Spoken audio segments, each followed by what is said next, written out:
Hello ನಮಸ್ಕಾರ, ವಿಶಾಲ ಜ್ಞಾನ ಕನ್ನಡ ಯೂಟ್ಯೂಬ್ ಚಾನಲ್ಗೆ ಎಲ್ಲ ಸೆಕೆಂಡ್ PUC 2025ನೇ ಮೊದಲನೇ ವಾರ್ಷಿಕ ಪರೀಕ್ಷೆ ಬರೆದಂಥ ವಿದ್ಯಾರ್ಥಿಗಳಿಗೆ ಸ್ವಾಗತ ಅಂತ ಹೇಳ್ತಾ, ಸೊ ಎಲ್ಲರಿಗೂ ಗುಡ್ ನ್ಯೂಸ್ ಅಂತಲೇ ಹೇಳ್ಬೋದು. ನಾಳೆ ದಿವಸ ರಿಸಲ್ಟ್ ಬರ್ತಾ ಇದೆ. ಎಷ್ಟೊತ್ತಿಗೆ ಬರುತ್ತೆ ಏನು ಅಂತ ತಿಳಿಸ್ಕೊಡ್ತಾ ಬರ್ತೇನೆ.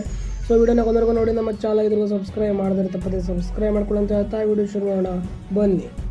ಎಕ್ಸಾಮ್ ಮುಗಿದು ಎಷ್ಟು ದಿನವಾದರೂ ಒಂದು ಇವ್ಯಾಲ್ಯೂಯೇಷನ್ ಕಾರ್ಯವನ್ನು 2 ದಿನಗಳ ಅಥವಾ 3 ದಿನಗಳ ಹಿಂದೆ ಮುಗಿಸಿದ್ರು.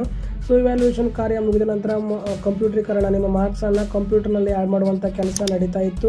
ಮೊನ್ನೆ ಮೀಟಿಂಗ್ ಕೂಡ ನಡೆಸಿ ರಿಸಲ್ಟನ್ನು ಈ ದಿನಕ್ಕೆ ಬಿಡಬೇಕು ಅಂತ ಮಾಹಿತಿಯನ್ನು ನೀಡಿದರು. ಅಂತೂ ಇಂತೂ ನಾಳೆ ರಿಸಲ್ಟನ್ನು ಬಿಡ್ತಾರೆ ಅಂತ ಪ್ರಕಟಣೆ ಮಾಹಿತಿ ಬಂದಿರುವಂಥದ್ದು.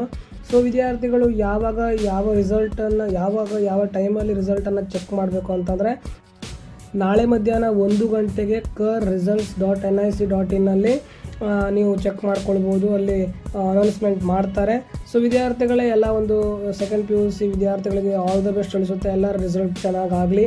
ಸೊ ಇನ್ನು ನಿಮ್ಮ ಫ್ರೆಂಡ್ಸ್ಗೆ ಹೆಚ್ಚಿನದಾಗಿ ವಿಡಿಯೋನ ಶೇರ್ ಮಾಡಿ. ಅವರು ಕೂಡ ಮಾಹಿತಿಗಳಲ್ಲಿ ನಾಳೆ 1 ಗಂಟೆಗೆ ನಿಮಗೆ ರಿಸಲ್ಟನ್ನು ಪ್ರಕಟಿಸಲಾಗುತ್ತೆ. ಕರ್ನಾಟಕ ಪರೀಕ್ಷಾ ಮೌಲ್ಯ ನಿರ್ಣಯ ಮಂಡಳಿ ಕಡೆಯಿಂದ ಬಂದಿರುವಂತಹ ಆಫಿಷಿಯಲ್ ಮಾಹಿತಿಯಾಗಿರುತ್ತೆ. ಸಾಧ್ಯವಾದಷ್ಟು ನಿಮ್ಮ ಫ್ರೆಂಡ್ಸ್ಗೆ ಶೇರ್ ಮಾಡಿ. ಹಾಗೂ ನಮ್ಮ ಚಾನಲ್ ಇದ್ರೂ ಸಬ್ಸ್ಕ್ರೈಬ್ ಮಾಡಿದ್ರೆ ತಪ್ಪದೆ ಸಬ್ಸ್ಕ್ರೈಬ್ ಮಾಡ್ಕೊಳ್ಳಿ. ಸಾಧ್ಯದಷ್ಟು ಲೈಕ್ಸ್ ನೀಡಿ ಅಂತ ಹೇಳ್ತಾ ಇದಾಗಿತ್ತು ಇವತ್ತಿನ ಒಂದು ವಿಡಿಯೋ. ನಮ್ಮ ಮುಂದಿನ ವಿಡಿಯೋದಲ್ಲಿ ಮತ್ತೆ ಸಿಗೋಣ. ಜೈ ಹಿಂದ್, ವಂದೇ ಮಾತರಂ.